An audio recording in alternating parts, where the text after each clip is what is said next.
Hey you guys, welcome back to Flickers of Fear. So, I'm sure that I've mentioned once or twice, probably like a million times, on this channel and elsewhere, how much I love made-for-TV horror movies from the 1970s. I'm not entirely sure what it is about them particularly that's like so attractive to me. It might just be that they kind of take me back to my childhood and sort of give me a warm, fuzzy feeling of nostalgia. Or it could be that there's some kind of particular vibe to them that really resonates with me for some reason. I don't really know, but I just really like a lot of them, and I just like the whole mood around them, I guess. So when a couple of you guys out there asked me to take a look at 1973's The Norliss tapes, which was a potential series pilot made for NBC, which I had actually heard of, but I had never seen, I was intrigued enough to be like, okay, that sounds pretty cool. And I actually found it, if you're in the US, at least, I'm not sure about other countries, but if you have the Plex app, you can watch it on there for free with ads, which is where I saw it. It doesn't appear to be streaming elsewhere. Maybe somebody put it someplace else. I'm not really sure, but that's where I found it. So I watched it for free legally with ads. So this movie has quite a pedigree. I was actually quite surprised. It was directed by Dan Curtis, the very famous, Dark Shadows, Trilogy of Terror, Burnt Offerings, all of that stuff. Teleplay by William F. Nolan, who also wrote the screenplay of Burnt Offerings, and he actually wrote or co-wrote the novel that Logan's Run was based on. And it was adapted from a story by a dude named Fred Mustard Stewart, that's a great fucking name, who actually wrote the novel The Mephisto Waltz. Now, I haven't read the novel, but I did remember seeing the movie and liking it, but I'd have to watch it again because I saw it when I was a kid. So the Norliss tapes was very clearly NBC's kind of take on the paranormal investigator battling a classic monster formula that had actually been really successful over on rival network ABC when they made the 1972 classic TV film The Night Stalker. Now, that was also produced by Dan Curtis, as was its sequel, The Night Strangler, which actually I believe Dan Curtis directed that as well. So Dan Curtis is all over the networks, back in the 1970s. Now, The Night Stalker, as most horror fans know, actually the two TV movies were so successful that it spawned a series, which was called Kolchak, The Night Stalker, starring Darren McGavin as this kind of world-weary detective character who's always fighting the monster of the week. And that show is pretty much, even at the time, it was beloved by many. It actually got really, really good ratings, even though they stuck it in a really shitty time slot. And it still has a really big cult following to this day, even though it actually ran for less than a season. So the Norliss tapes was also intended to be a series along the same lines as Kolchak, and it only has minor variations from that formula, like I said. This time around, the paranormal investigator character, David Norliss, was kind of like a journalist, author type guy, played by Roy Thinnis. And the framing device, which I actually quite liked, was a series of tapes about different cases that he looked into while he was working on a book debunking the supernatural. Now, I actually would have loved to see where they went with this, if it actually went to series, because it's such an intriguing setup. And like I said, I love that framing device, of the tapes and stuff. But unfortunately, the series wasn't picked up. So all that remains is this just single standalone film, which is actually pretty entertaining in itself. But it is a little frustrating because it ends in a little bit of a cliffhanger that never got resolved. And, obviously will never be resolved because this was 1973 and it was a long time ago. So at the beginning of the story, we're introduced to our main character, David Norliss.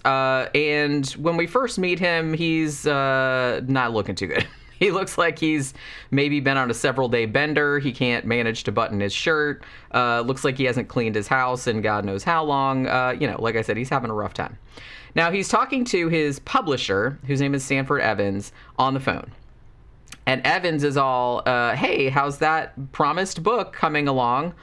Evidently, this publishing house gave Norliss a really big advance a year ago to produce a book exposing kind of all the fake paranormal shit, mediums and psychics and, seances and shit like that have been going on, I'm assuming just in the Bay Area, because this is set in San Francisco. So he's been going around, investigating all of these fake mediums and so forth, and he's supposed to have produced a book about it, and like I said, it was a year ago. Norliss says, well, I got some bad news for you. Got some bad news and some worse news, actually. He's like, bad news is, I haven't even started, like, writing it yet. And he's like, bro, you've had, like, a year. What the fuck have you been doing all this time? He's like, yeah, well, it's not even that. It's just that now I realize that I can't write it. Evans, the publisher, understandably asks him, what the hell do you mean by that? And at this point, Norliss is like, well, I need to talk to you, like, immediately, because tomorrow it might be too late. So Evans is just kind of like, okay, whatever you say, man. And so he says he's going to meet him for lunch, but then Norliss never shows up. And then over the next couple of days, it becomes very clear that Norliss has completely disappeared. So Evans, who is worried about his friend / investment, I guess they're friends, but, you know, they gave him all this money and they're like, hey, where's the book, bro?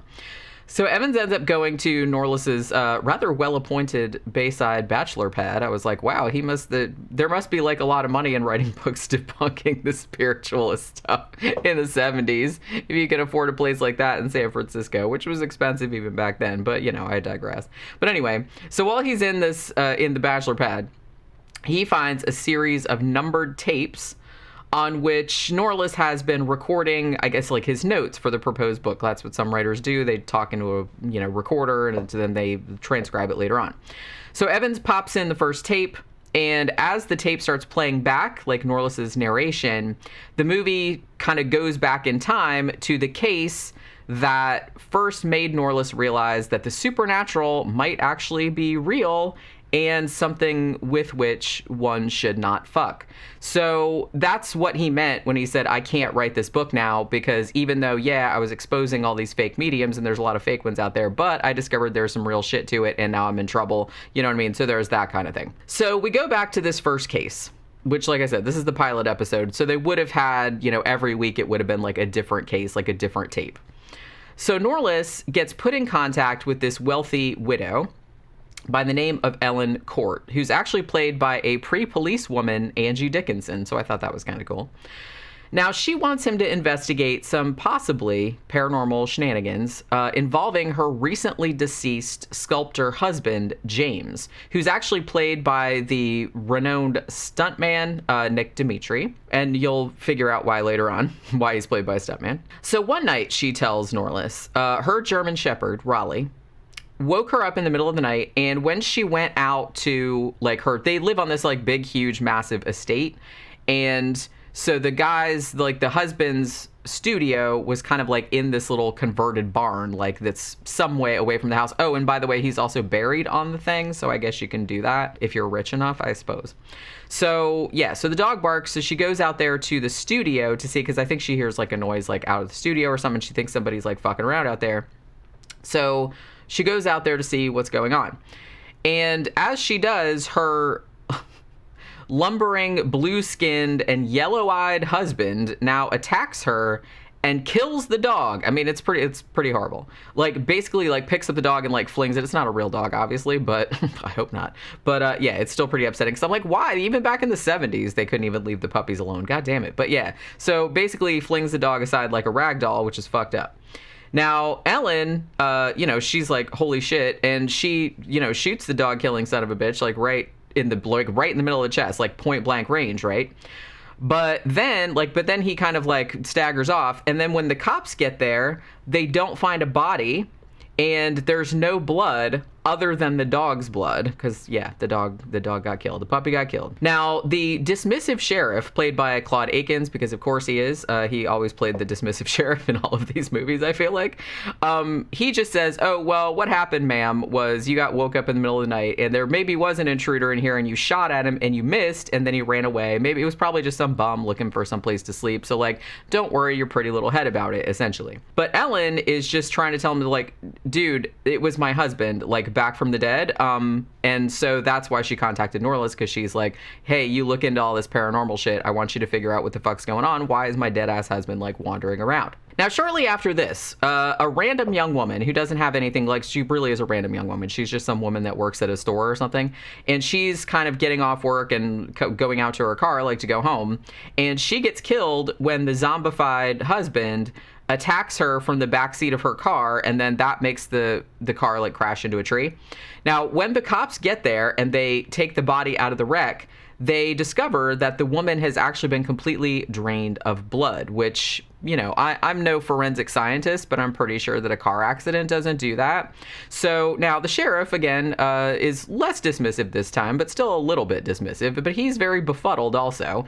And he basically tells everybody that will listen, yeah, let's keep this little detail on the down low until we get everything sorted out. Don't tell the press, don't tell. He's like, you can tell him that she was murdered because it's very clear that she was strangled and that all her blood was missing. So that obviously the crash didn't kill her, but he's like, yeah, don't tell him about like all the blood being missing because it's like, yeah, we don't need that like fucking shit show coming down on us while we don't exactly know what's going on. So as the story progresses, it comes to light that before his death, James Court, and this is actually what he ended up dying of, he got some kind of, I don't even think they say what it is in the movie, but he got some kind of like crippling and very like fast acting disease. And while he was declining, he sort of like in desperation turned to the occult in an attempt to stave off death, I guess. Now, through a contact at the gallery that handled his sculptures, so I'm assuming it's like the gallery owner, I guess. I don't think it's his agent or anything. He gets introduced to this antique dealer / medium type lady who's called Mademoiselle Jekyll. I can't remember how they pronounced it. And she's actually played by Vanetta McGee. As soon as she popped up on screen, I'm like, Blackula! She was in Blackula. So I like recognized her right away because I love that movie. So yeah, so she was in this as well. Now, she ended up giving him like some kind of ancient Egyptian scarab ring that James insisted in his will that he be buried with after he dies. So while all of this information is being uncovered, more people, including the gallery owner and Ellen's sister, get killed, like they turn up dead. So Ellen and Norliss actually go back into James's studio to see if there's something unusual there that they missed the first time that's maybe going to explain this weird shit that's going on. And when they go in there, they find this sculpture of like a devilly superhero looking creature guy dude that actually wasn't there a couple days before. And they're sitting here going, hey, like all this clay is still kind of damp. So that means that James, like zombified James, has been toddling out of his coffin at night and working on his sculptures. They do find out too that like, because like I said, the dude is buried like in a vault on the property. And they find out later that there's all these like underground tunnels. So he's just popping out the coffin and like going down under the ground and like coming out in his studio and all this other kind of stuff. So he's not, it turns out though, that even though he's coming back from the dead to do the sculpture, he's not just doing it for shits and giggles. He's actually, like what Mademoiselle Jekyll tells Norliss later on, is that Undead James actually made a pact with a demon named Sargoth, which I thought was very funny, to sort of make this kick-ass kind of life-size vessel out of clay and human blood, like mixed together. And, you know, the demon is gonna like manifest in this statue, like a golem, I guess. It's kind of like that. And so they're like, if James does that, then he'll get like eternal life. So it's like an exchange deal with the devil kind of deal. So that's why all the victims were found with no blood. James had been kind of using his kills in service of his immortality giving art project. He'd been like draining all their blood somehow. I'm not really sure, because I thought at one point they showed him like drinking it like a vampire. But then I'm like, what? Does he go like spit it back into does he just like hold it in his cheeks like a chipmunk? Or I don't really know. I'm thinking too much about it, I'm sure. So this demon, Sargoth.